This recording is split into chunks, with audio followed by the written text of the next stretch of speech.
You know, I've always been a bit of a doer. What would you tell your younger self? Definitely get out there on the golf course, learn the game there. Best player you played with golf? Tiger Woods.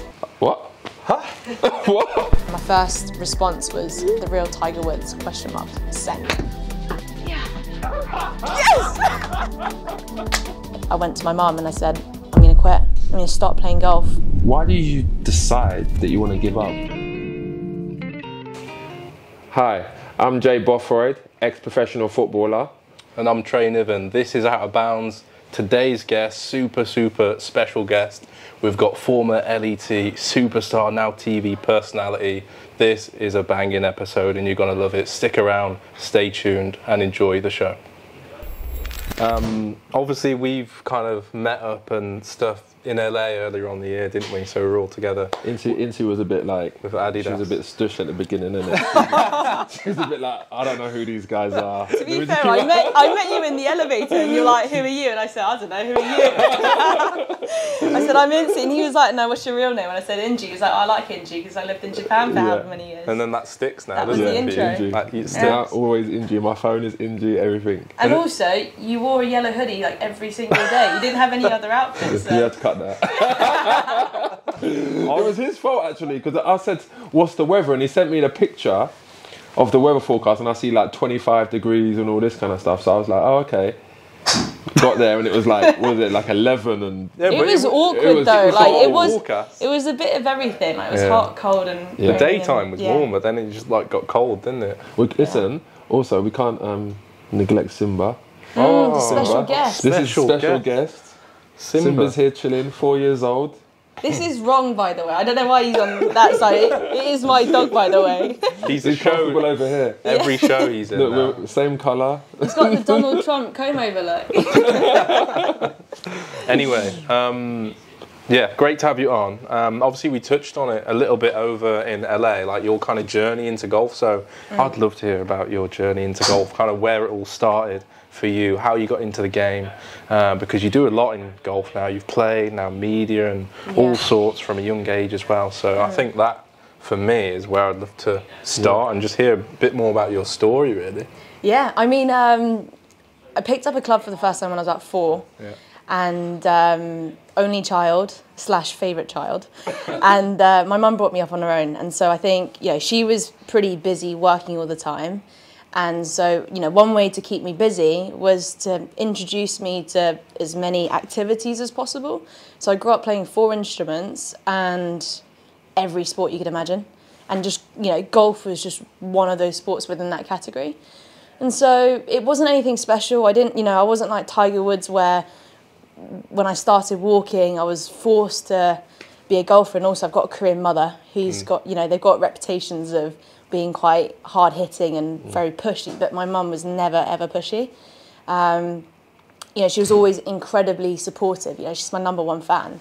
So then, I played all these instruments, I played every single sport at school, and when I was about 11 years old, I honestly, I cannot tell you why, but I remember just walking through the door one day, my mum asked me, Inci, what do you want to do when you grow up? Because I was never particularly academic, although I do tell myself that I'm street smart. Academic. Thanks. It's all an act. I've always been a bit of a doer. I want to get my hands on, things and just crack on with it. So for some reason, my mum asked me that question when I walked through the door.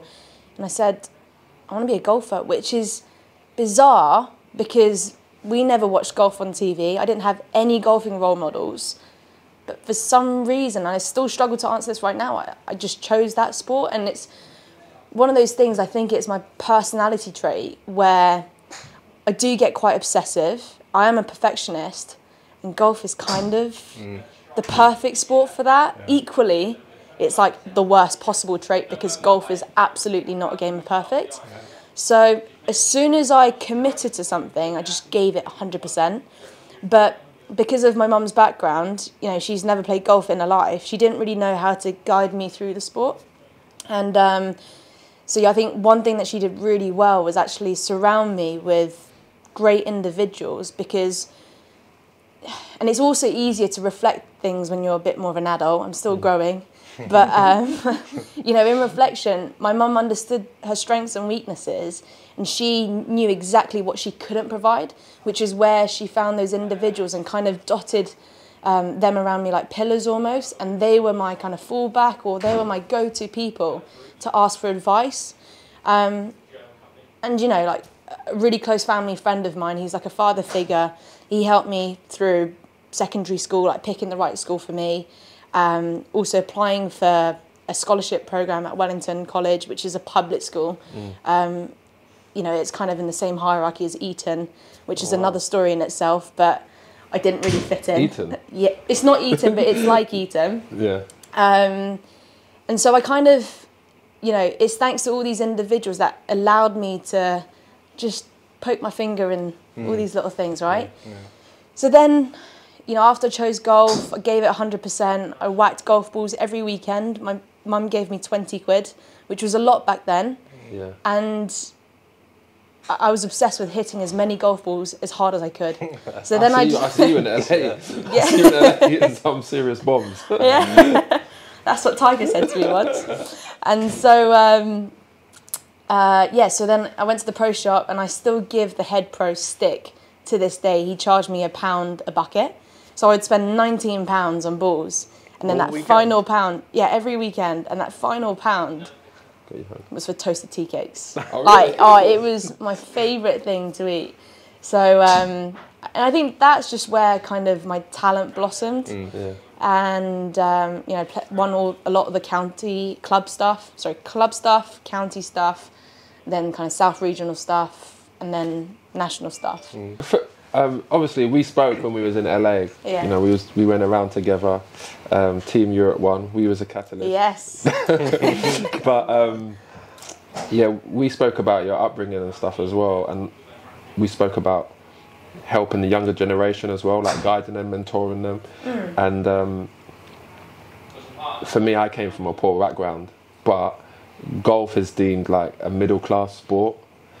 So for you, for example, you know, again, like me, like many of us, our parents didn't have, you know, a lot of financial backing. How was it when because, you know, in golf you need your clubs, you need balls, you need lessons, you need to go, you know, you need to be able to travel to other golf courses. Like, so it's very different from my upbringing, where all I needed was a football, a wall, and 2 bags. You know, how was that? Was there any pressures and difficulties, you know, with your parents, because you was raised by, like you said, your mum? Yeah, I think it's 100% fair what you're saying. I think from my personal experience, I was very lucky with a lot of things. And I think that just, you know, credits my mum for putting me in the right environment. And I think environment's so crucial, because as soon as you're put in this planet Earth, you know, that environment's going to influence you, right? So I think she did that really well.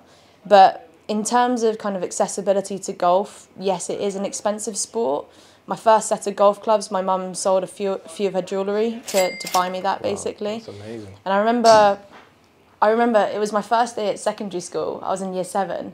And I even remember her name, Ashmita or something. Yeah. She sat next to me, and I've only met her today, right? And I said, I can't wait. You know, after school, I've got my first ever set of proper golf clubs. And she was like, what planet are you on? I went to an all-girls school. You know, no one else played golf. Yeah. And I remember there were, I think the tailor-made burners were my first ever set. Yeah. And yeah, I went to Royal Mid-Surrey, my home club, and I remember seeing them in the flesh for the first time. I just thought, this is amazing. But I also remember turning around and seeing my mum, and the bracelet that she wore every single day wasn't there. The necklace that she wore every single day wasn't there. So I remember, although I was extremely excited, part of me was kind of heartbroken all at the same time. It's like guilt. It wasn't guilt. Not it was guilt, just, but just like you feel like something's gone from... It was just missing. You know, it was part of her identity, and she lost a bit of that to provide me with essentially a hobby. Well? Yeah. Did that give you the I should probably say yes, but I don't think I was smart enough or switched on enough to probably appreciate that much.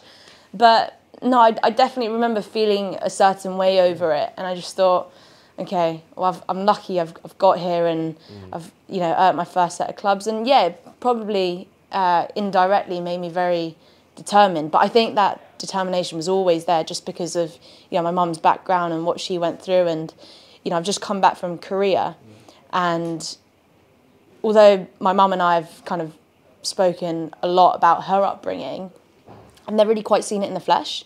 So my mum grew up in the countryside.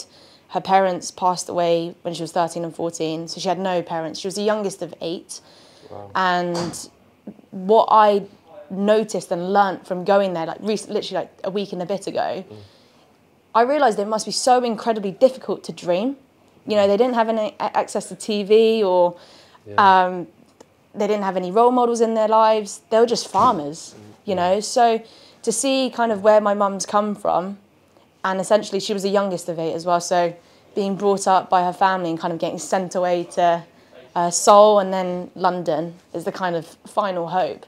To see what she's done in her life, to give me an opportunity, you know, I think that strength and determination is probably in the blood.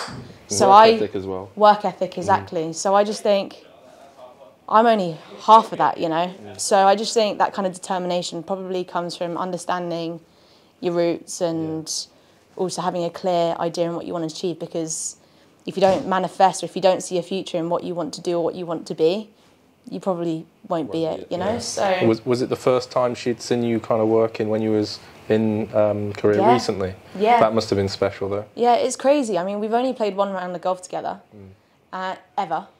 And that was the first time. What's that? Did you let her win? Taught how to make a bunker. Probably. I actually think she did win, yeah, anyway. Moving on. But yeah, that was the first time she's ever seen me work. But that was a really weird transition, because I've just spent the last 20 years, let's say, in trying to become the best golfer I could be. And then one day I went to my mum and I said, I'm going to quit. I'm going to stop playing golf for good. And I'm going to give media a go, like 100%. Because I've always been, you know, throw the kitchen sink at it, right? And she was just crying for days. Like, she really struggled. And I think part of her still struggles, but I think deep down she's really proud, you know, seeing me on the 18th green, you know, interviewing that winner. I think she is really proud and happy, because I make the cut every week. I'm in the last 2 groups every week, you know, it's great. But yeah, I remember the first time I told her, she was really upset, and you know, she kind of held on to that for quite a long time. Why, from my point of view again, why do you decide that you want to give up? Like, I mean, to me, like, I've known you for only a short period of time, but I can see that you're very a self-aware person, and like you said, very driven. So why do you just decide, okay, I'm not, you know, gonna make a living out of this, I'm not gonna be able to reach the top, you know, let me give up? This is my answer. You know, some people might batter me for it, other people might applaud me for it, right? So my answer is, yeah, I'm 26 now. When I made the decision, I was 24. So rewind 2 years. In that moment in time, it was during the pandemic. The Ladies European Tour lost a bunch of events, and that was the tour where I was earning my living, right?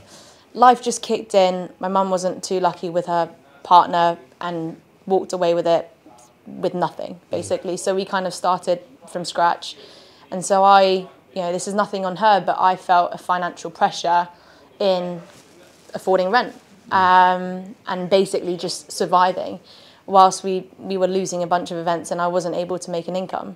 So then it was just reality, basically. And I think, you know, everyone struggled in their own kind of way during the pandemic, but for me it was that financial pressure. And so during that time I got invited to the studio a few times up till then, but it was just, you know, we've all done it, a bit of punditry.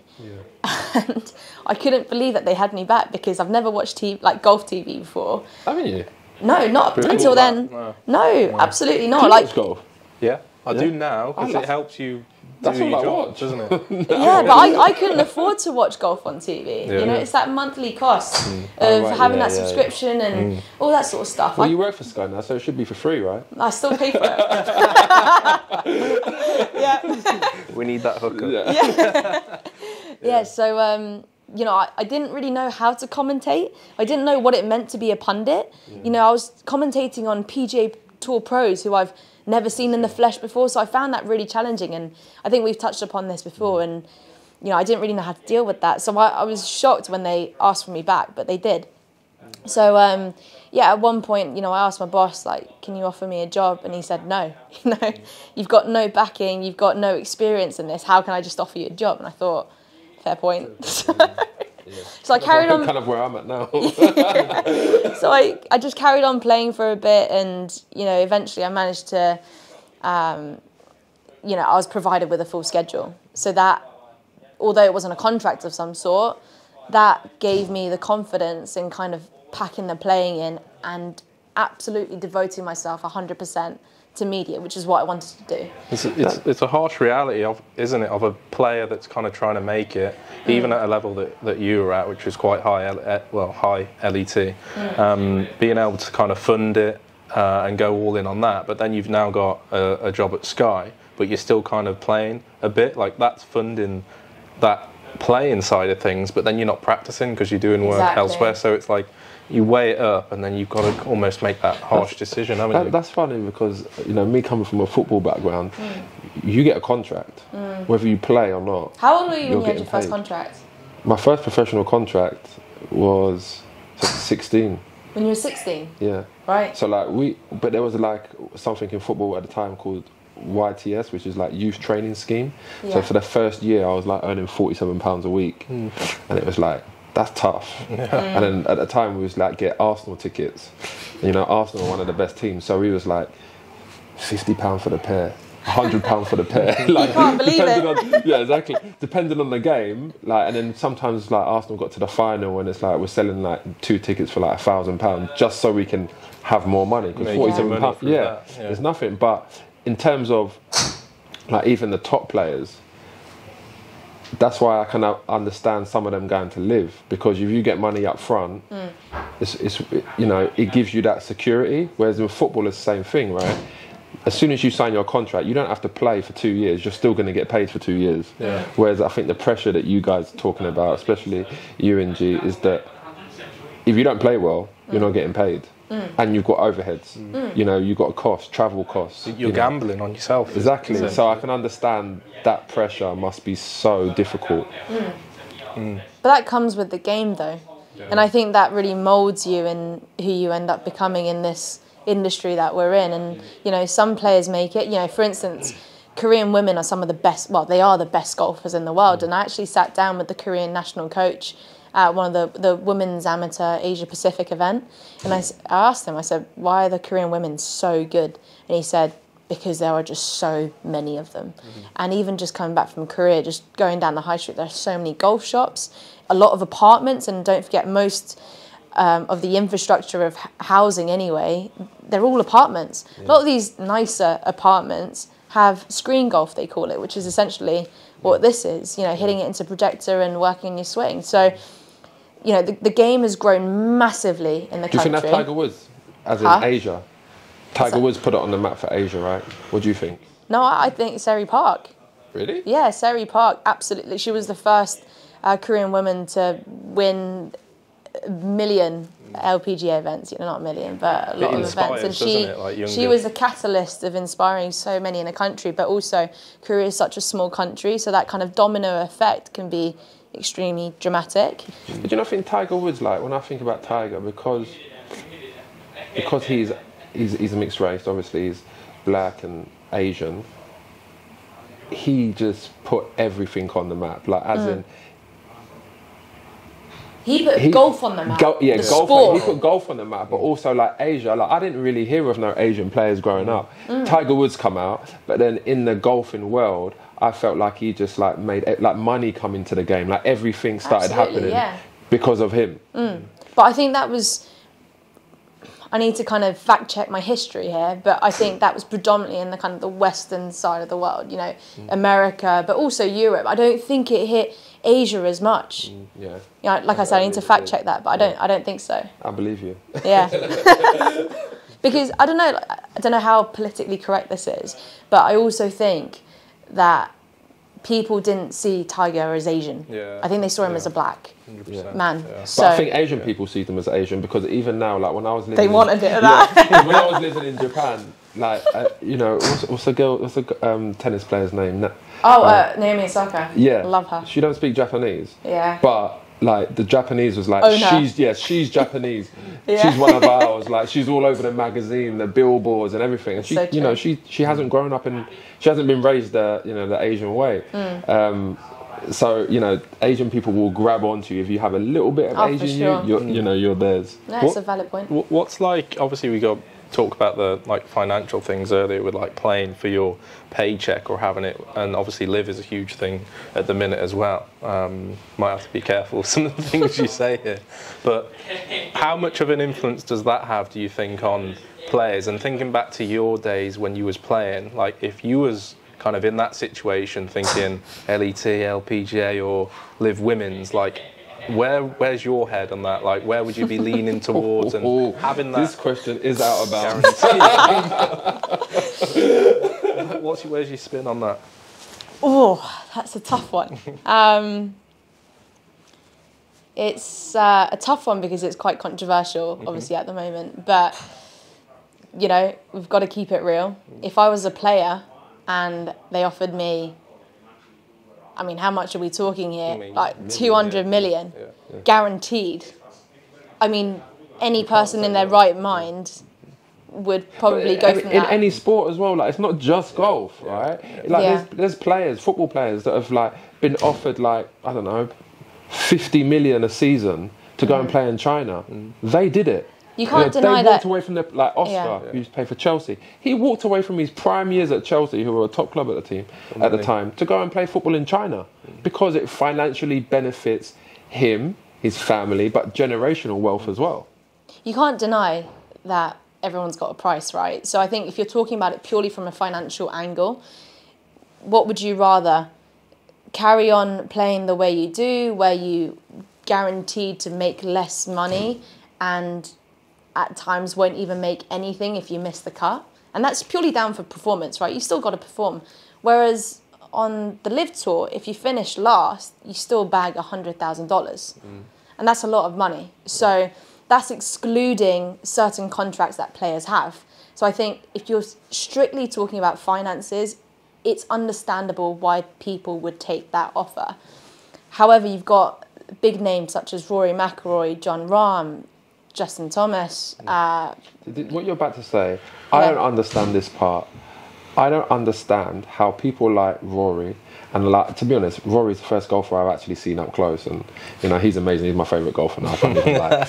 But I don't understand how someone like him is earning how much millions a year off Nike, you know, and then TaylorMade, and then obviously he's on the course earnings. He's the best now, or one of the best.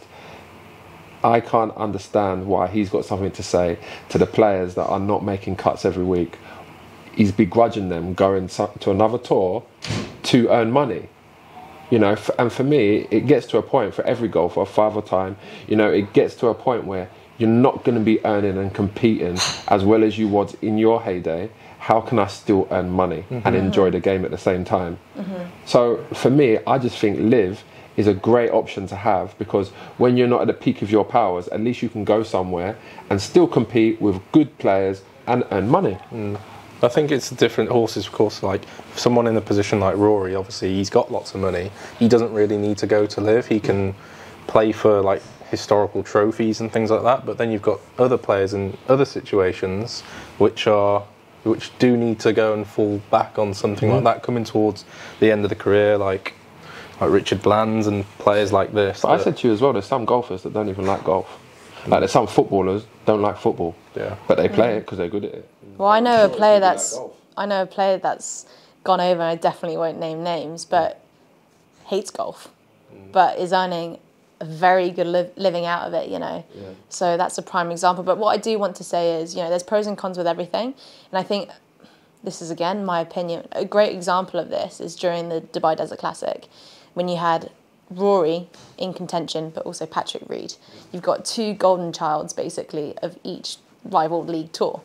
And so I think from an entertainment perspective, the fact that Rory was leading and Patrick Reed was just behind and almost won, I think there was a lot of eyeballs at that event alone. because of the kind of disruption and noise, right?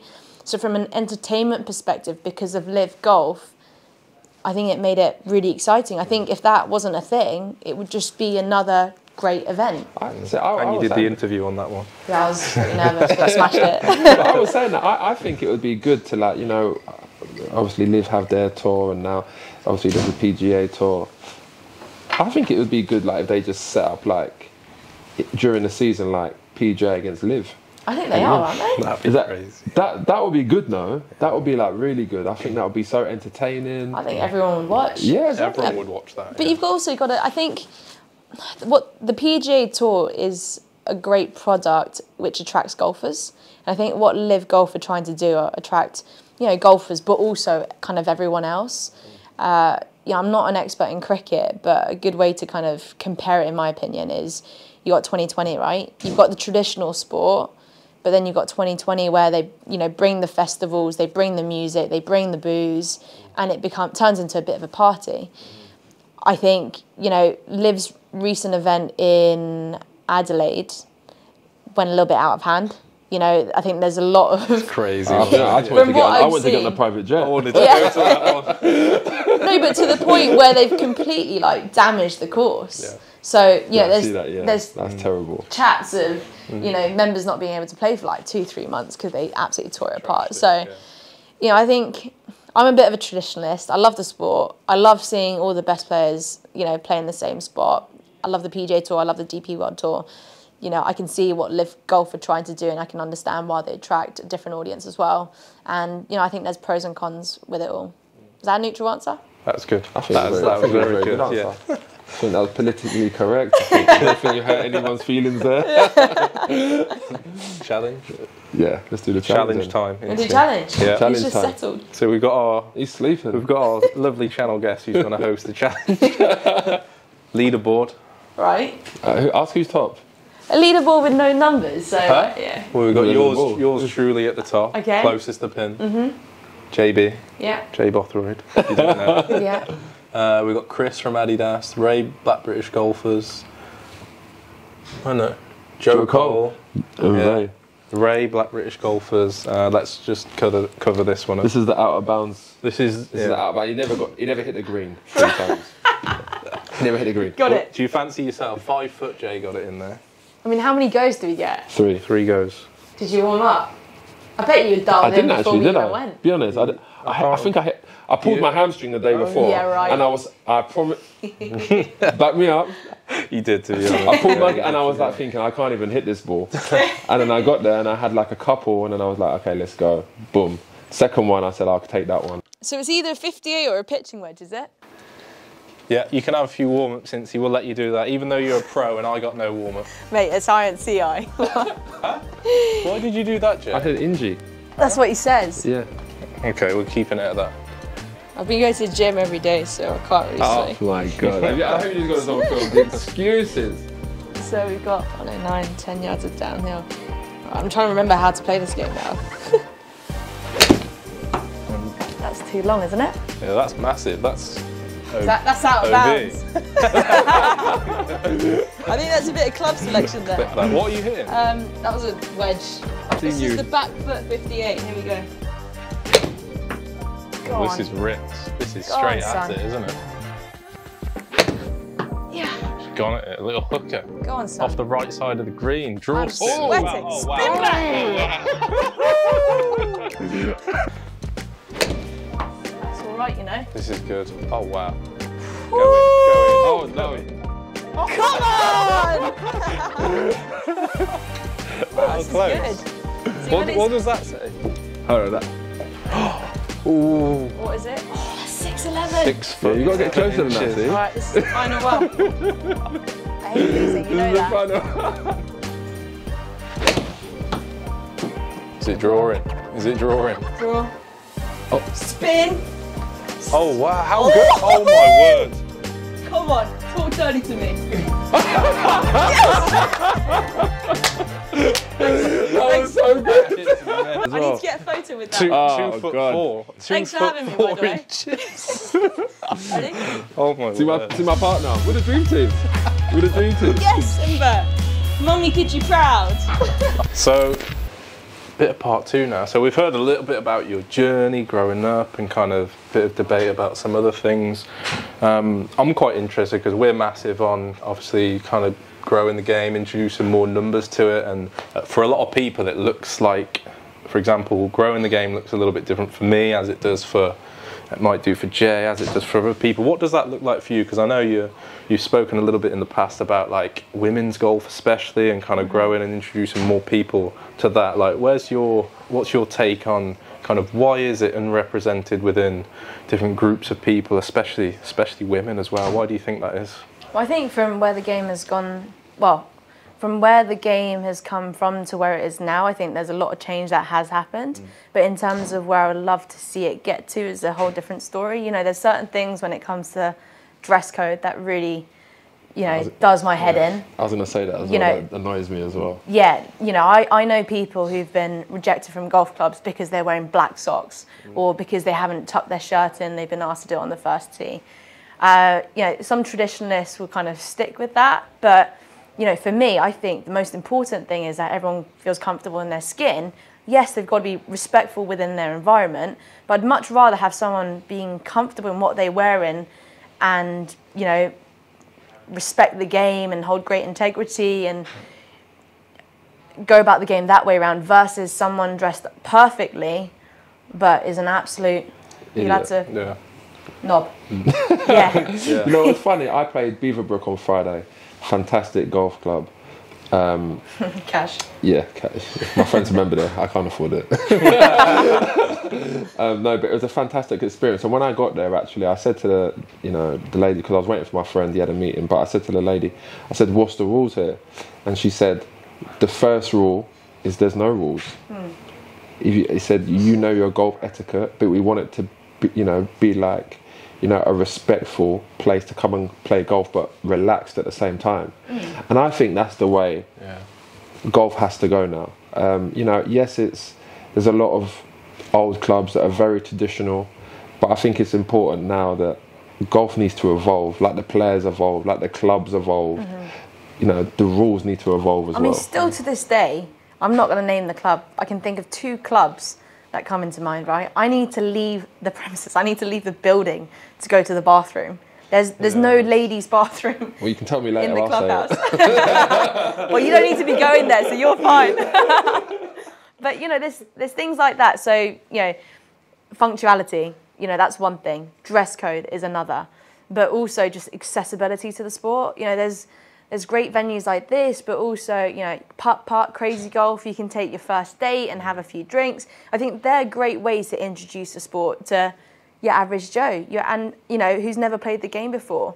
Or, you know, Top Golfers is another brilliant example. Yes, it's not the game out on the course where you have to play 18 holes, but that might be a bit too much for most, actually, because 18 holes takes a long time. 4 hours. Yeah, like my other half, his brother, has got into golf, and his partner, this is a bit confusing, his girlfriend has discovered that when my partner goes to golf, it's not, you know, for a few hours, it is for the whole day. You know, so when we go play golf, it takes up an enormous amount of time, and typically green fees are pretty expensive. So the more kind of introductions to the sport we have, the better, because we're all in a very fortunate position where we know people and we can have access to some amazing golf clubs and venues, but it's not like that for everyone.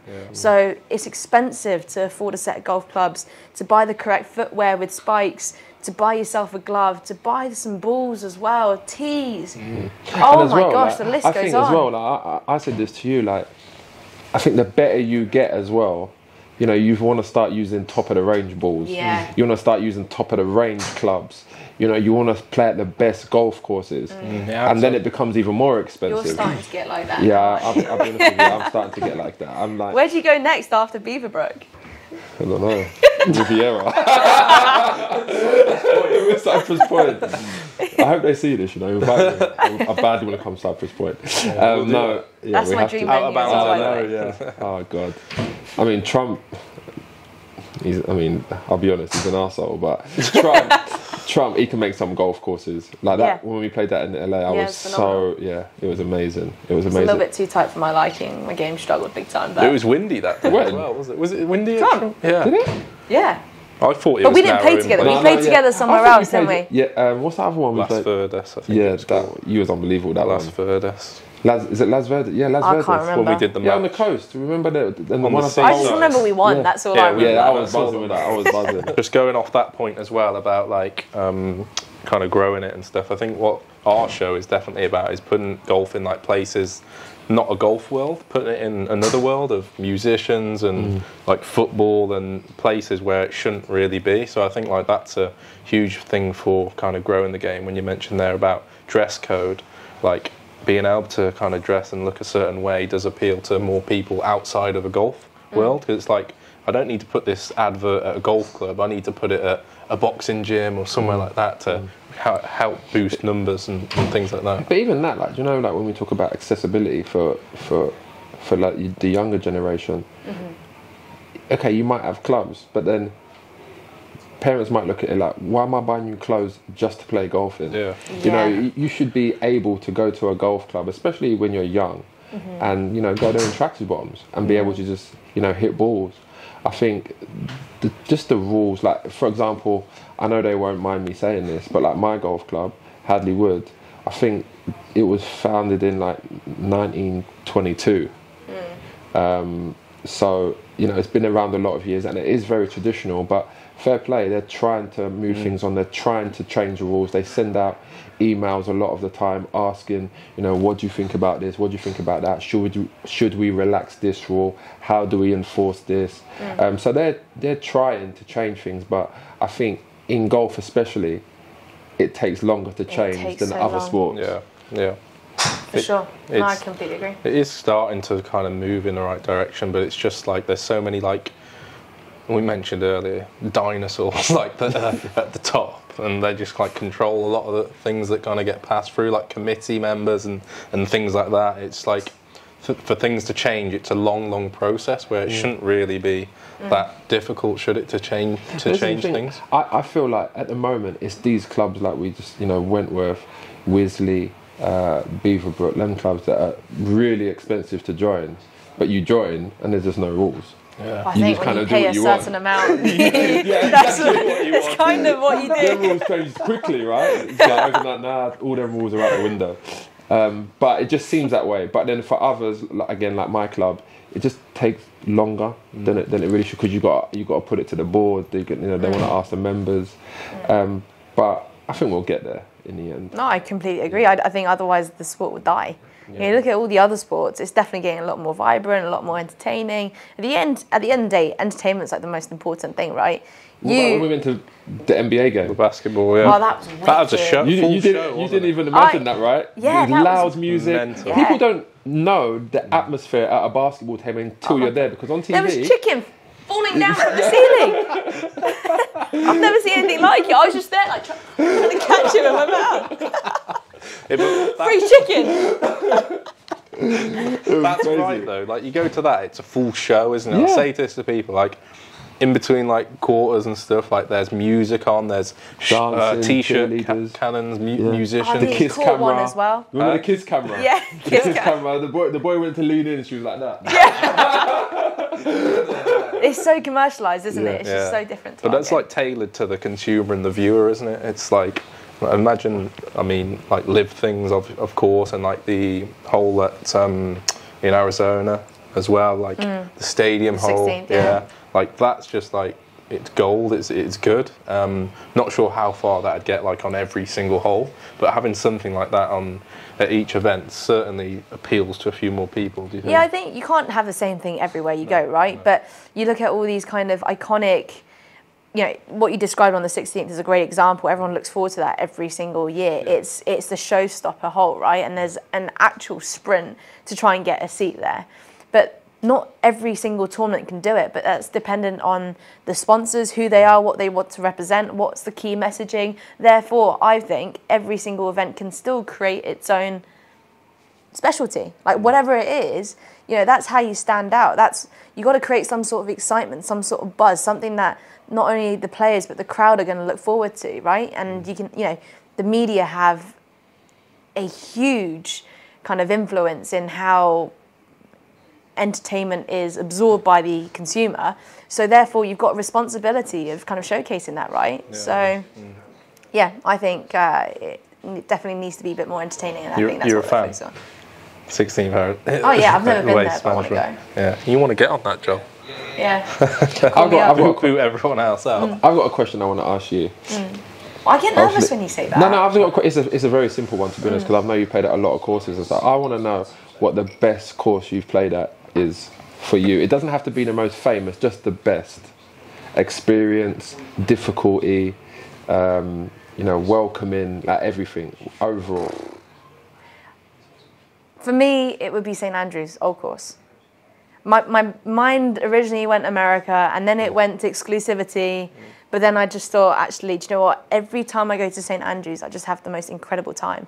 If anyone ever has an opportunity to go play there and can afford to get themselves a caddy, just do it. And the reason why I'm saying that is because, you know, the storytelling that every single caddy can share with you is so insightful. You know, they can tell you, oh yeah, this is where Tiger did this, or this is where Rory holed out from this year, and it just makes the whole experience so much more enjoyable. But also, it's the home of golf, right? I don't know about you guys, back in the day when I was growing up playing golf and wearing my golf clothes, I felt quite uncomfortable to walk around in the high street. Okay. Now with the kind of dress code relaxing, I think I'd be much more comfortable in any high street. But St Andrews is the only place in the world where you can walk out into town, be a golfer, and it is so okay. You know, it's like, what'd you shoot today, right? Yeah. So, you know, I think the town is super magical. The golf course is special. And I think that's where I see you for the first time, didn't I? At that Open, at that Adidas event. Did I see you there? Yeah, you saw me, but I didn't see you. Yeah, she didn't. I didn't know who you were. Yeah. She knew right. Did you have a yellow hoodie on still? No, I didn't have the yellow hoodie. Yeah. We're gonna have to get that on the show. I'm gonna have to get rid of that, you know. No, I'm gonna get rid of that now. Oh, there's Simba. Where are you off to? Simba. Go back up. Okay, so it's a tough one for me to ask, but I have to. During your time on the tour, was there a point when you just thought, nah, I'm not good enough? I think that's a very good question, because I think, you know, going back to where I was in the moment, I would have said no. I always felt deep down that I was good enough. I knew that my game was good enough to potentially be the best in the game because I hit it far enough. You know, you can all learn the short game. I believe, you know, with good feel, you can teach yourself to be a good putter. So if you talk about, you know, skill acquisition, I absolutely believed in the fact that I could play this game. Yeah.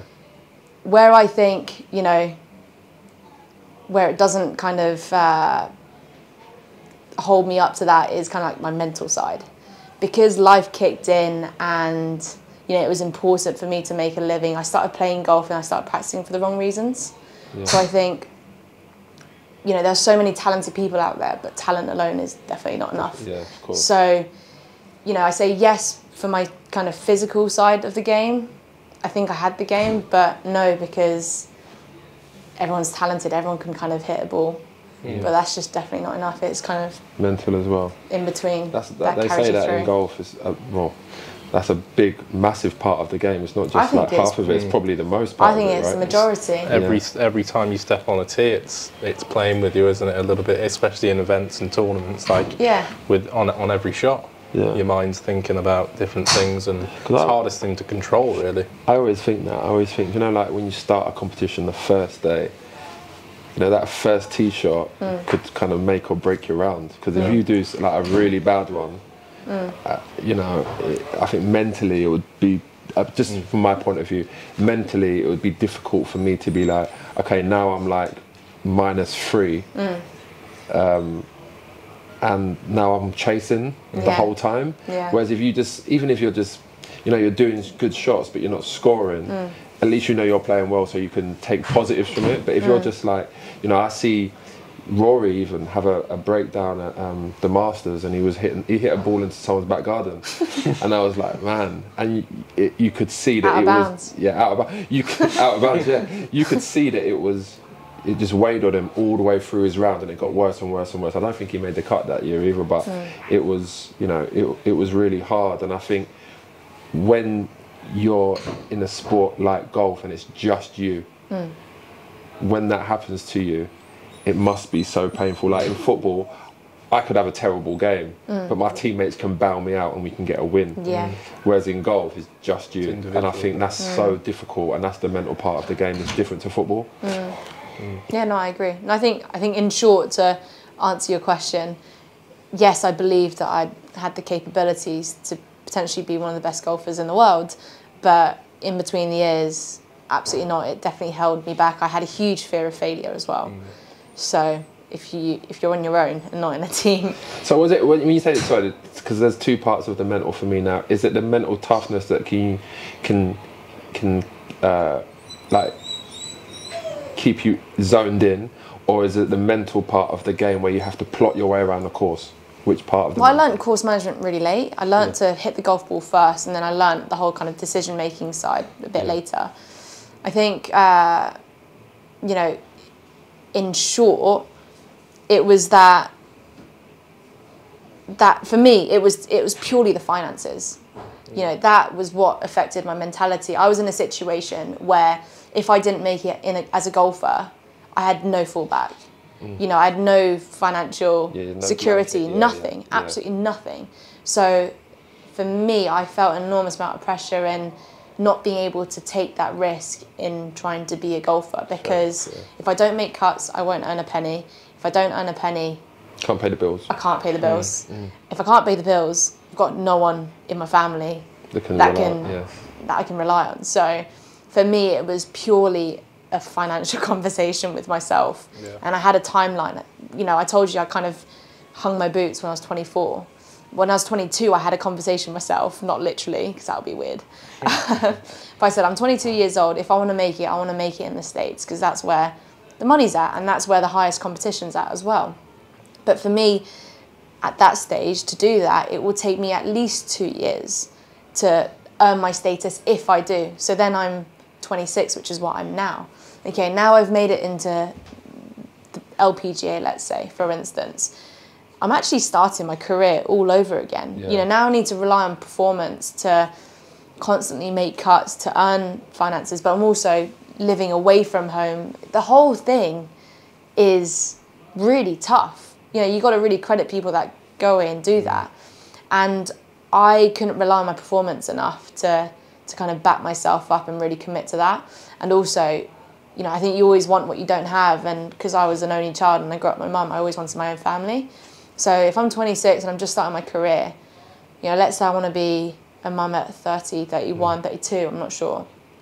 Well, that means I've only got a 4, 5, 6 year career for the rest of my life. So I took all of that into consideration. And I think maybe people don't realise, because there aren't many, I think, sports women that talk about that as much, but that is 100% something that came into reality. I was going to ask you that next, actually. Obviously, you know, we're all aware that, you know, a woman has, you know, her cycle, and I understand that. But how is it if it turns out to be you're having your cycle during competition? How hard is that then? Because no one really talks about that. Yeah, I mean, I'm just, because, I mean, obviously my wife, you know, she's tough when she's done with her cycle. She's tough, and then, like, you know, like if it's really, really hot sometimes, you know, she can, you know, even be a bit like, oh, God, like moody, and then, you know, stomach cramps, and it must be really, really difficult. I think everyone's different. I'm really fortunate where I've got no side effects, and if I ever do, it's just probably an excuse. But you know, I don't really have any sort of pain. I don't think I get moody. You know, my kind of symptoms are nothing. So for me, it doesn't really bother me. But I know a load of girls that really struggle, and they have to take like medication to even just like bear with it. You know, it's another kind of side to women's sport that people probably don't think about. But also within the cycle, for women anyway, there's phases where you're probably your strongest and at your best and your peak, where you can really push yourself, and there's other times where you need to go a bit easier on yourself. So you've got to, you know, I must admit I'm not actually that educated on it myself, but I think all my coaches were men and they never talked to me about it. So if you're going to go to the elite level, it's definitely, you know, if you've got aspiring young female girls listening to this and you want to get to the top, it's definitely questions to ask your coaches. I like that last bit you just said there. So if there's one thing, and we ask this to every guest actually, if there's one thing you kind of tell your younger self, if there's any aspiring juniors kind of rewind 10 years or even a little bit further in your position, what would you tell them, or what would you tell your younger self? As a aspiring golfer, definitely get out there on the golf course, learn the game there, because that's where all the variables are. You know, when the sun's shining, when it's chucking it down with rain, when it's blowing a hoolie left to right, right to left into you, like that's where the game's at. So I would definitely not hit as many golf balls as I did, but go out there and understand strategy, understanding your strengths and weaknesses, and going out there to learn the game. Yeah, that's probably the main thing. And the second thing is just be open-minded. Yeah. I can't stand closed-minded people. I just think it limits you from learning and developing as a person, as an athlete, and all that sort of stuff. So go out there on the golf course and just be freaking open-minded, but love it. Understand yourself. Yeah. Wow. That's the art of playing golf, that is, isn't it? I'm not saying that's the answer, by the way, but if I had a conversation with my younger self, that's what I'd say. No, that's the Inci answer, everybody. So follow that. Follow that little bit. Trey's got some. We got some, but Trey has made some quick fire questions for you today. Very brief, very blunt, very straight as you are. Do you want to fire away, mate? Did you say as you are? Yeah. Yeah, great. Right. Best player you played with golf? Tiger Woods. What? Huh? What? Hold on. Wait. This ain't quick fire no more. No, what's the next question? No. We have to stop there. Where? Oh, God. 2015 at the Open at St Andrews. Yeah. What was that like? Wow. It was all right. Was he? No, but seriously, did he help you with your game on the way around? It was did he like? One of my brand partners at the time, Nike, asked me if I wanted to be part of this day during the Open, and my first response was the real Tiger Woods ? Send. That's literally all I said, because I thought, surely this isn't right. No way am I playing with Tiger Woods. So it was basically a day to promote Tiger and the brand and the Open. And so, you know, when he walked into the gym for the first time, I just got smacked in the face by his aura and everything, which was amazing. So then after that, we got changed and went out to the range. We were all kind of like hitting our own balls, and Tiger came to each one of us. And then he came over to me and just said, beep, dang girl, you fucking hitting a long way, you know? So I just thought, wow, Tiger Woods just swore at me. But he was just, you know, another human. And he gave me his driver for me to try. And then after that, we played the last 3 holes at St Andrews, old course, as a 6-ball. That's and then we special, had lunch. isn't it? Yeah, wow. So much for quickfire. No, sorry, that can't be quickfire. We had to pause that, okay. What were your answers? Huh? What were your answers? The best player I've played with? Best player? Well, I was a football player. Hey. Oh, golf. Yeah, of course it was you, Inci. Like, to be honest, I'm not even just saying this. No, that's I mean, fine. I haven't played a full round with you yet, have I? No. Josh? Yeah, Josh White is amazing as well. Yeah. No, but honestly, when I played with you that day, I was just, you was doing shots and you was plotting your way around the course. Such a liar. I shot like 8 over. No. You just in awe of the ball. You didn't. You didn't shoot 8 over. Oh, I don't know how many I shot. No, listen, you was very good, and you was hitting shots, and your drives as well. Your drives were just.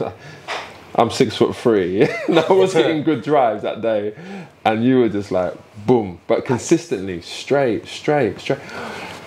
So, who was yours? Inci, you are the best. Mine? I haven't actually played with any ridiculous players. I've done some caddying and been in groups of pretty good players, but yeah.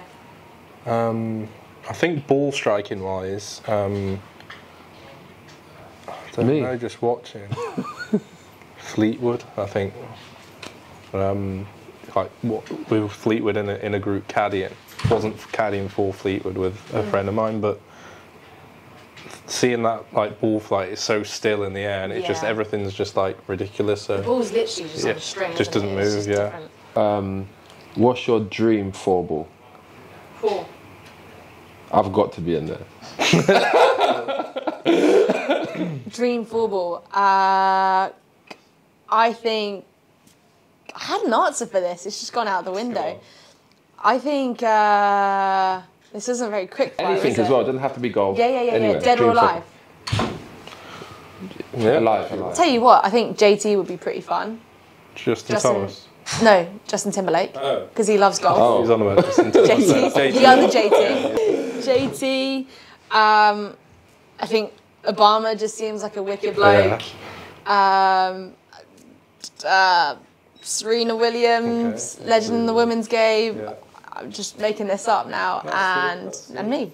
Okay. I probably need to think about that a bit more. But what's next for you? What have you got lined up? What's the future look like? Are you going to come back? No. The comeback's definitely not there, but I do want to work on my game. Yeah. So I want to try and, be a better golfer because, quite often with this job, you end up traveling loads and I never have time to practice. And if I do, I just want to chill out. So I definitely want to work on my game, continue growing within the industry, within media, and work my way up there. And I kind of want to do my own thing as well. I want to start my own YouTube channel and do that properly, but actually just kind of document passion projects. I've got a bunch of things lined up that I'd love to do, but it's a fun lifestyle. Just a bit of everything. I can't just do one thing. No, you've got to do a few different things. Keep it colourful. Like it. Brilliant. Love having you on, Inci. Thank you, Inci. It's been really good. Inci.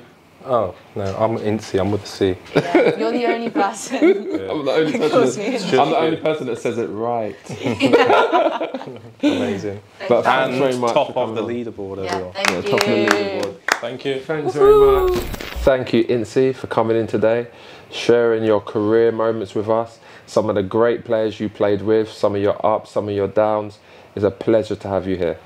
Thanks so much for watching. Make sure you head over to the YouTube channel OuttaBoundz Show, subscribe so you can never miss a video. And if you just want to listen to the audio, you can find that at Apple Podcasts and Spotify Podcasts, where you can download again to never miss that audio. Thanks so much for watching, and we'll catch you in the next episode.